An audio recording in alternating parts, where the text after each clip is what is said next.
India में 45 से ज़्यादा म्यूचुअल फंड कंपनीज है, 36 से ज़्यादा categories and more than 1000 schemes. तो एक नए इन्वेस्टर के लिए ये काफ़ी कंफ्यूजिंग जैसा है। कहाँ से शुरू करें, क्या चूज़ करें, क्या गलत ना करें। अगर आप भी कंफ्यूज्ड हो कि म्यूचुअल फंड की दुनिया में पहला स्टेप कैसा लिया जाए, तो ये वीडियो आपके लिए है। मैं आपको बताऊंगा 3 ऐसे म्यूचुअल फंड जो बिगिनर के लिए परफेक्ट है। बिल्कुल सिंपल, 500 से आप शुरू कर सकते हो और लॉन्ग टर्म में आपको शानदार पैसे बनाने का भी मदद करेगा। और इनमें से एक फंड का एक्सपेंस रेशियो 0.1% है। तो चलिए वीडियो शुरू करते हैं।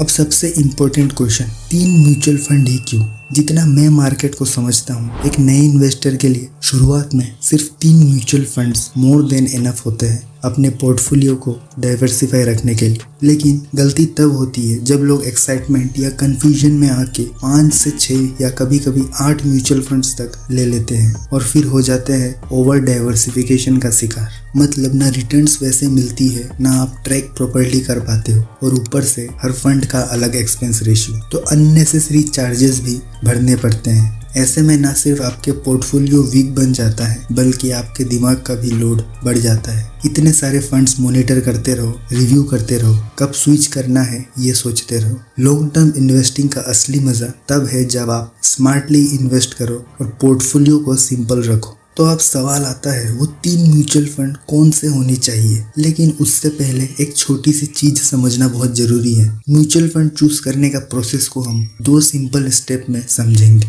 स्टेप 1, सबसे पहले आपके रिस्क एपेटाइट, इन्वेस्टमेंट गोल और टाइम होराइजन, इन तीनों फैक्टर्स के बेसिस पर हमें डिसाइड करना होगा कि कौन से म्यूचुअल फंड कैटेगरी आपके लिए बेस्ट है। दूसरा स्टेप, एक बार कैटेगरी डिसाइड हो जाए तब उस कैटेगरी के अंदर बेस्ट परफॉर्मिंग और कंसिस्टेंट फंड्स को शॉर्टलिस्ट करेंगे। अब मान लीजिए मेरे पास 3 बकेट्स हैं और आपको सिर्फ एक बकेट चूज करनी है बेस्ड ऑन आपका गोल, रिस्क और कंफर्ट लेवल। अब जब आपने अपना गोल, रिस्क और कंफर्ट लेवल समझ लिया तो मैं आपको 3 बकेट्स दिखाने वाला हूँ। आपको बस एक बकेट चूज करना है जो आपके हिसाब से हो। हर बकेट में 2 या 3 फंड्स है जो बिल्कुल बिगिनर्स के लिए बने हैं। पहला बकेट उनके लिए जिन्हें रिस्क ना के बराबर लेना है। अगर आप एक नए इन्वेस्टर हो जो रिस्क नहीं लेना चाहते, तो ये बकेट आपके लिए है। यहाँ आप लॉन्ग टर्म में 10 से 12% रिटर्न एक्सपेक्ट कर सकते हो। इस बकेट में सिर्फ 2 फंड्स है। पहला फंड इंडेक्स फंड। ये फंड इंडिया के टॉप 50 कंपनीज में इन्वेस्ट करता है, जैसे रिलायंस, TCS। मार्केट गिर भी जाए तो ये सॉलिड रहता है क्योंकि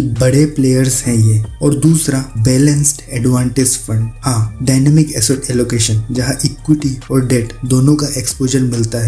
मार्केट ऊपर हो तो इक्विटी ज्यादा, नीचे हो तो डेट ज्यादा। मार्केट के हिसाब से आपका पोर्टफोलियो डाइवर्सिफाइड रहेगा, रिस्क ऑलमोस्ट 0 और देश के टॉप कंपनीज और डेट में पैसा सेफ। और लॉन्ग टर्म में आपका पैसा 12% से ग्रो भी करता रहेगा। दूसरे बकेट उनके लिए हैं जो थोड़ा रिस्क ले सकते हैं और जिन्हें थोड़ा ज्यादा रिटर्न चाहिए। यहाँ आप लॉन्ग टर्म में 12 से 15% तक रिटर्न्स एक्सपेक्ट कर सकते हो। इस बकेट में 3 फंड्स है। पहला इंडेक्स फंड, टॉप 50 कंपनीज, ये बेस होगा, आपके पोर्टफोलियो का स्टेबिलिटी देगा लॉन्ग टर्म में। दूसरा है मिड कैप फंड। ये ग्रोइंग कंपनीज में इन्वेस्ट करते हैं, जैसे मिड साइज स्टार्टअप्स जो बड़े ब्रांड्स बन सकते हैं। लार्ज कैप से ज्यादा रिटर्न्स और स्मॉल कैप से कम रिस्क। तीसरा है स्मॉल कैप फंड। इंडिया के छोटे कंपनीज, बड़े पोटेंशियल, ये हाई रिस्क हाई रिवॉर्ड वाले फंड है। अगर लॉन्ग टर्म तक बने रहे तो बहुत अच्छा रिटर्न्स मिल सकता है। अगर आप ये बकेट चूज करते हैं तो इंडेक्स फंड आपके पोर्टफोलियो को स्टेबिलिटी देगा, मिड और small cap fund return boost करेगा आपके पोर्टफोलियो का, और लॉन्ग टर्म में आपका पैसा 15% के आसपास से ग्रो भी करता रहेगा। तीसरा बकेट उनके लिए है जिनका गोल है लॉन्ग टर्म में शानदार रिटर्न्स कमाना, जैसे रिटायरमेंट कॉर्पस, और ज्यादा रिस्क भी ले सकते हैं। तो ये बकेट आप चूज कीजिए। इस बकेट में भी 3 म्यूचुअल फंड है। पहला mutual fund flexi cap fund. यहाँ फंड मैनेजर अपनी मर्जी से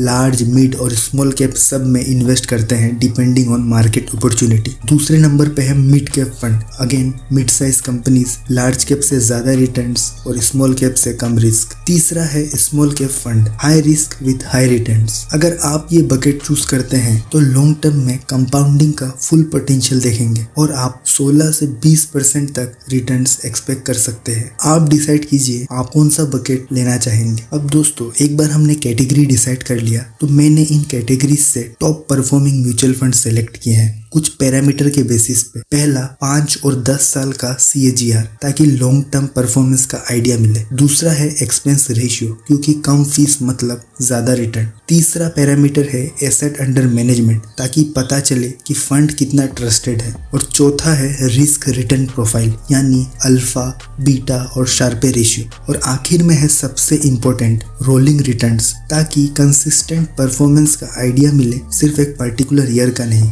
मैं इन सब पैरामीटर्स को इस वीडियो में डिटेल में एक्सप्लेन नहीं करूंगा क्योंकि मैंने पहले ऑलरेडी काफी वीडियोस में इन सब चीजों को डिटेल में कवर किया है। अगर आप नए हो और ये सारे टर्म्स नहीं जानते तो मेरे म्यूचुअल फंड प्लेलिस्ट को जरूर चेक करो, हर पैरामीटर डिटेल में एक्सप्लेन किया है। तो सबसे पहले इंडेक्स फंड से शुरू करते हैं। इंडेक्स फंड में हम सेलेक्ट करेंगे UTI निफ्टी 50 इंडेक्स फंड। इस फंड को मैंने चुना है क्योंकि इसका 5 साल का CAGR, 10 साल का CAGR काफी अच्छा है। एक्सपेंस रेशियो सबसे कम है 0.17 का। एसेट अंडर मैनेजमेंट लगभग 21,000 करोड़ का है जो बताता है इस फंड के भरोसे को। और दोस्तों यहाँ आप अल्फा देख सकते हैं, ये नेगेटिव में है, पर आप अपने स्क्रीन में इस चार्ट को देखें, ये सारे टॉप परफॉर्मिंग इंडेक्स फंड है, इन सभी के अल्फा नेगेटिव में है। पिछले कुछ महीनों से मार्केट डाउन चल रहा है, इसी की वजह से अल्फा इसका नेगेटिव पे है। बीटा की बात करें तो बीटा है 0.95 का। अगेन अगर बीटा 1 से कम हो मतलब वो कम रिस्की है बेंचमार्क के हिसाब से। शार्पे रेशियो है 0.42 का। अब क्योंकि ये इंडेक्स फंड है तो इसका रोलिंग रिटर्न अवेलेबल नहीं है। इस फंड में आप अपनी SIP करवा सकते हैं 500 रुपए पर मंथ से। दूसरा कैटेगरी है बैलेंस एडवांटेज फंड यानी डायनेमिक एसेट एलोकेशन। इस कैटेगरी से हम चुनेंगे HDFC बैलेंस एडवांटेज फंड को। अगेन इसका 5 साल और 10 साल का CAGR काफी अच्छा है। एक्सपेंस रेशियो है 0.81 का और एसेट अंडर मैनेजमेंट है ऑलमोस्ट 95,000 करोड़ का। अल्फा है 8.69 का, बीटा है 1 से कम, शार्पे रेशियो है 1.33 का। और आप अपने स्क्रीन में इस फंड का रोलिंग रिटर्न देख सकते हैं। रोलिंग पीरियड है 3 साल का। आप देख सकते हैं इस फंड ने कंसिस्टेंटली अपने कैटेगरी को बीट किया है। तो रोलिंग रिटर्न से हमें पता चलता है कि यह फंड अपने कैटेगरी में बहुत ही अच्छा और कंसिस्टेंट परफॉर्मर है। तीसरा कैटेगरी है मिड कैप फंड और इस कैटेगरी से मैंने शॉर्टलिस्ट की है Motilal Oswal mid cap fund को। पिछले कुछ पीरियड में इस फंड ने काफी अच्छा परफॉर्म किया है दूसरे मिड कैप फंड के कंपैरिजन में। 5 साल का CAGR, 10 साल का CAGR काफी अच्छा है। एक्सपेंस रेशियो बहुत कम है 0.64 का। एसेट अंडर मैनेजमेंट लगभग 26,000 करोड़ का है। अल्फा 8.45 का है। अगेन बीटा 1 से कम है। शार्पे रेशियो है 1.12 का। अगेन आप अपनी स्क्रीन में रोलिंग रिटर्न का चार्ट देख सकते हैं। इस चार्ट से आप फिगर आउट कर सकते हैं इस फंड ने कंसिस्टेंटली दूसरे फंड के कंपैरिजन में आउट परफॉर्म किया है। अगेन आप इस फंड में अपनी SIP करवा सकते हैं सिर्फ 500 रुपए पर मंथ से। चौथा कैटेगरी है स्मॉल कैप फंड और इस कैटेगरी से हमने सेलेक्ट की है Nippon India small cap fund को। इसका 5 साल और 10 साल का CAGR काफी अच्छा है। एक्सपेंस रेशियो है 0.74 का। Asset under management almost 55,000 crore के आसपास का है। अल्फा है 4.8 का। बीटा है 1 से कम। शार्पे रेशियो है 0.87 का। अब बहुत लोग मुझे बोलेंगे कि मैंने सिर्फ Nippon India small cap fund को क्यों इंक्लूड किया है, मैंने SBI स्मॉल कैप फंड या फिर क्वांट स्मॉल कैप फंड को क्यों इंक्लूड नहीं किया। तो आप अपने स्क्रीन में रोलिंग रिटर्न का चार्ट देख सकते हैं। लाइट ब्लू में है स्मॉल कैप का कैटेगरी एवरेज, ऑरेंज कलर में है Nippon India small cap fund, dark blue में है SBI स्मॉल कैप फंड और ग्रीन कलर में है क्वांट स्मॉल कैप फंड। अब आप दोस्तों स्मॉल कैप का कैटेगरी एवरेज और SBI का स्मॉल कैप फंड ने ऑलमोस्ट सेम परफॉर्म किया है, लेकिन अगर आप उसी के ऊपर देखें निप्पॉन इंडिया और क्वांट स्मॉल कैप फंड का परफॉर्मेंस काफी अच्छा रहा है। लेकिन अगर आप इन दोनों में से भी देखेंगे तो क्वांट का परफॉर्मेंस हाल ही के पीरियड में काफी डिक्लाइनिंग फेज पे रहा है। वही अगर हम निप्पॉन इंडिया की बात करें तो निप्पॉन इंडिया इतना ज्यादा वोलेटाइल नहीं है। इससे हम ये बता सकते हैं इन तीनों फंड में से Nippon India small cap fund consistent performer है। अगेन आप इस फंड में 500 रुपए पर मंथ से अपनी SIP शुरू कर सकते हैं। अगला कैटेगरी है फ्लेक्सी कैप म्यूचुअल फंड और इस कैटेगरी से हमने चुना है JM फ्लेक्सी कैप फंड। 5 साल और 10 साल का CAGR काफी अच्छा है। एक्सपेंस रेशियो है 0.56 का। एसेट अंडर मैनेजमेंट लगभग 5000 करोड़ का है। अल्फा काफी अच्छा है। बीटा 1 से कम है। शार्पे रेशियो लगभग 0.97 का है। अब बहुत लोग मुझे बोलेंगे कि मैंने क्वांट फ्लेक्सी कैप फंड या पारंपरिक फ्लेक्सी कैप फंड को क्यों शॉर्टलिस्ट नहीं किया। तो आप अपने स्क्रीन में रोलिंग रिटर्न का चार्ट देख सकते हैं। रोलिंग पीरियड मैंने सेलेक्ट कर रखा है 3 साल। अब आप देखें, ये तीनों ही म्यूचुअल फंड ने अपने कैटेगरी एवरेज को आउट परफॉर्म किया है। लेकिन इन तीनों म्यूचुअल फंड में से अगर आप JM फ्लेक्सी कैप फंड को देखें तो इसने क्वांट फ्लेक्सी कैप फंड को आउट परफॉर्म किया है। रिसेंट के पीरियड में क्वांट का परफॉर्मेंस काफी डिक्लाइनिंग फेज पे रहा है। वही अगर हम पारंपरिक की बात करें, पारंपरिक flexi cap fund no doubt एक बहुत ही अच्छा फ्लेक्सी कैप फंड है, काफी स्टेबल है, लेस वोलेटाइल है। लेकिन अगर हम रोलिंग रिटर्न की बेसिस पे देखें तो JM फ्लेक्सी कैप फंड ने इन दोनों ही म्यूचुअल फंड को आउट परफॉर्म किया है। इसी वजह से मैंने यहाँ JM फ्लेक्सी कैप फंड को ऐड किया है। आप इस म्यूचुअल फंड में 500 रुपये पर मंथ से अपनी SIP शुरू कर सकते हैं। अब ये फंड्स मैंने अपने रिसर्च के बेसिस पर सेलेक्ट किया है, लेकिन आप भी इन्वेस्ट करने से पहले रिसर्च जरूर करें अपने गोल्स, रिस्क एपेटाइट और फाइनेंशियल सिचुएशन के हिसाब से। तो दोस्तों,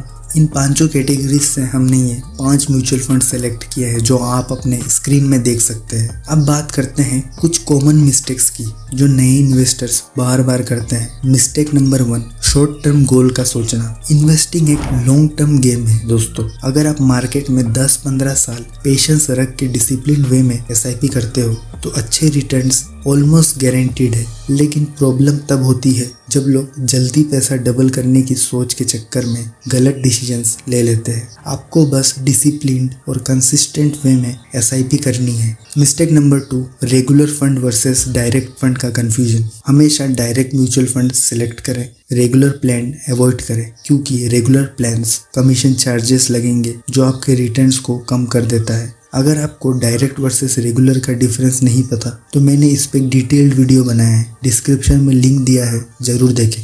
मिस्टेक नंबर 3, ओवर डाइवर्सिफिकेशन। नए इन्वेस्टर गलती करते हैं 5 से 6 म्यूचुअल फंड एक साथ लेके, जिसका रिजल्ट होता है पोर्टफोलियो ओवरलैप, जिसमें आप सेम कंपनीज में बार बार इन्वेस्ट कर रहे होते हैं और रिटर्न्स कम, हेडेक ज़्यादा। हर नए फंड को ऐड करने से पहले पोर्टफोलियो ओवरलैपिंग जरूर चेक करें। मिस्टेक नंबर 4, SIP बंद कर देना जब मार्केट गिरता है। जब मार्केट गिरता है लोग पैनिक करके अपनी SIP बंद कर देते हैं, लेकिन गिरते मार्केट ही बेस्ट बाइंग अपॉर्चुनिटी होती है। यही टाइम होता है जब आपको ज़्यादा यूनिट्स मिलते हैं कम प्राइस पे। SIP का रियल पावर तभी दिखता है जब आप डाउन मार्केट में भी कंसिस्टेंट रहो। तो कभी भी अपने SIP को स्किप मत करना। दोस्तों, अगर आप ये गलतियाँ अवॉइड करते हो, अपना गोल और रिस्क समझकर सही म्यूचुअल फंड चूज करते हो, तो इन्वेस्टिंग का सफ़र ना सिर्फ प्रॉफिटेबल होगा बल्कि स्ट्रेस फ्री भी रहेगा। और अगर आप बिगिनर हो तो म्यूचुअल फंड प्लेलिस्ट ज़रूर चेकआउट करो। Step by step her cheese cover की है। आज की वीडियो के लिए इतना ही। उम्मीद करता हूँ ये वीडियो आप सभी के लिए हेल्पफुल रहा होगा और जल्द ही मिलेंगे एक नए वीडियो के साथ।